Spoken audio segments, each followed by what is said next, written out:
Oh my gosh.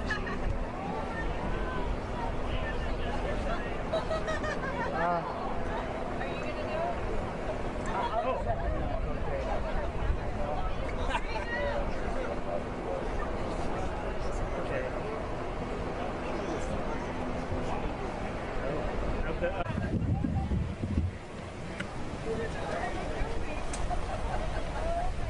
Get that guy to move.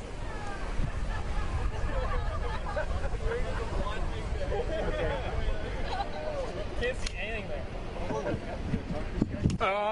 Apparently it's like fire retardant that went off in the hangar there and made a big old foam pile on the street. And it was just too inviting to resist? Yeah, someone had to do it. We were on the other side and the officers over there were like, you should ride through. I was like, okay, you guys don't mind? So we decided to do it. How does it feel? It just feels like soap. Yeah, it literally just feels like soap. Kind of smells like it too. How tall was it? I mean, was it over your I head? couldn't see anything. Yeah, literally nothing. In the middle, it's probably like 10 feet tall. Yeah. I tried to stand up in the middle to see where I was going. I couldn't get out of it. You kind of crashed into a tree. Yeah. Ran into a sign because I went off the road because I couldn't see. So you just kept riding? Your bike stayed up and all this? Yeah, just kept riding.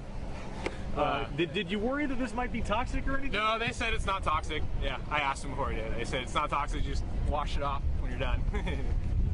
You're that guy. Yep, that guy. What's your name? Blake. What's your last name too? Harrington. Cool.